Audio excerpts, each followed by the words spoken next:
Rediscover Kanto Event is here and it is live, and it's bringing some beautiful game changes with the updates of the world. So first off, what's going on in this event? It is going to be running from April 22nd to May 9th. So quite a while. We got about a week or so. We got a little bit over that, but it is going to be rediscovering the world. So focusing on Kanto Pokemon and a lot of the open world changes. Starting off with the event bonuses, we do have increased XP for 7-day Pokestop spins and your 7-day streak for catching Pokemon. That's going to be a lot of XP. You can easily pop a lucky egg and farm that because that's huge. Those normally give you lots of Stardust, lots of XP, and being able to have an increase to it with a lucky egg is going to push it even farther. So keep an eye out for that when you do have your streaks. I have found sometimes mine is buggy because I typically try and have them on the same number, but one of them tends to get messed up. I'm not sure what that's about, but it is what it is. Friendship levels will increase faster than normal through gifts, trading Pokemon, and battling in raids, gyms, and trainer battles. So you are going to be getting a lot more XP than this. Typically, you can go ahead and pop a lucky egg as well for these, and that'll give you a lot of increase there.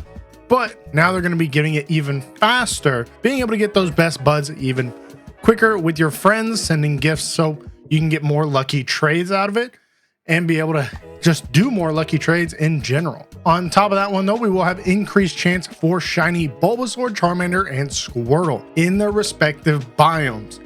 Keep in mind, this is biomes. So this is actually where they spawn. Habitats, you may be thinking that's it. It's not.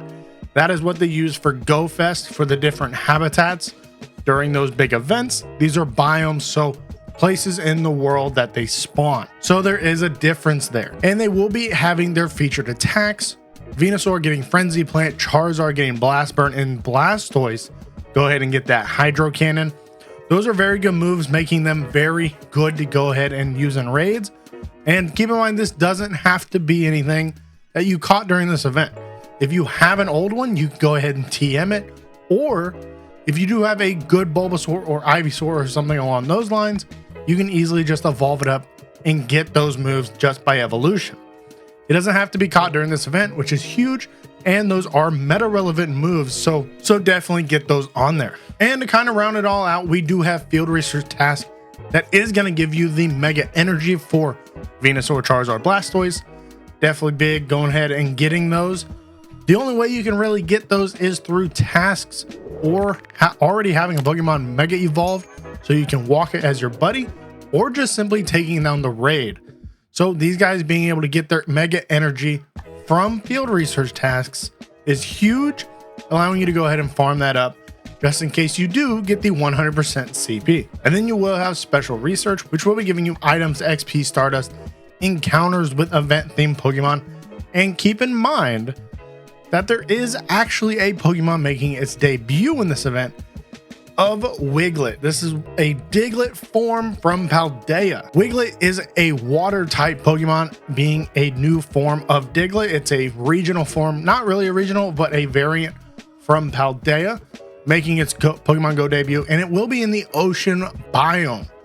So as we go over the biomes, we will go ahead and also show the ocean. So in the forest biome, you can see the game has updated beautifully. It does have trees in the background. So this is how you're going to be able to tell more of what biome you're kind of in, is that background. Now that background can change a little bit. You see the trees in the forest, that's kind of letting you know that you're in the forest. So you can go ahead and see Charmanders, you can go ahead and see stuff like that. It's going to help you identify what biome you're in and playing in.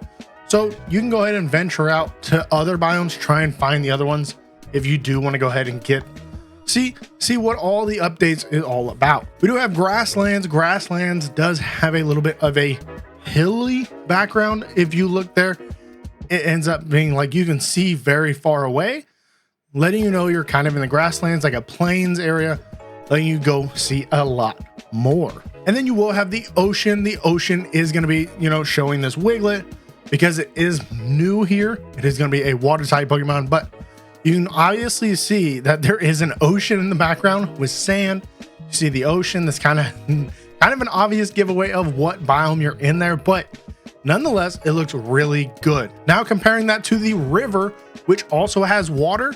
It isn't as big of a water section, and you still have grass. You do have a little bit of grass here, letting you know that you're near a river because you can see some water. Looks like you're kind of surrounded by a lake, unlike the ocean where it looks like it's just endless water back there, being simply an ocean. So that is going to be the difference there between ocean and river, letting you know which one you were in. But then you go from river to lake, where the river sometimes doesn't have the trees in the background. So in the back, you can actually see trees in the river sometimes. And on the lake, it seems to be always having trees and a bit of a more mountainy look sometimes as well, but making you be able to see a lot more prominent of those trees. That's kind of how you can tell between river and lake.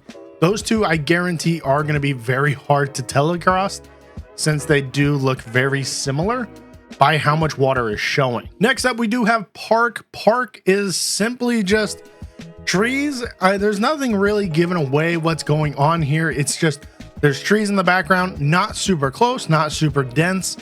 They're kind of just evenly spread out. So it is a little bit different than the forest. And when we go to the mountains, as you see, the mountains do have trees as well. Yet, if you look very closely, you can obviously see a mountain in the distance. That is the only thing that actually tells you you're in the mountain range, is the mountains in the distance. That's it, compared to the city, where you also have trees, yet you have the city skyline in the back having buildings, allowing you to know exactly which biome you're in. But that is the updates to the new biomes. So remember, these are biomes, not habitats, so you need to watch out for that. But out of the biomes, I'm very interested to see what your favorite update is. I'm loving the ocean. I'm not in an ocean area, but the ocean is actually a very nice change. And I just simply love that we can tell what biome we're in now, no matter what. But if you're excited about these updates, let me know which biome is your favorite. Mine's obviously going to be ocean. And I'll catch you guys in the next update for Pokemon Go.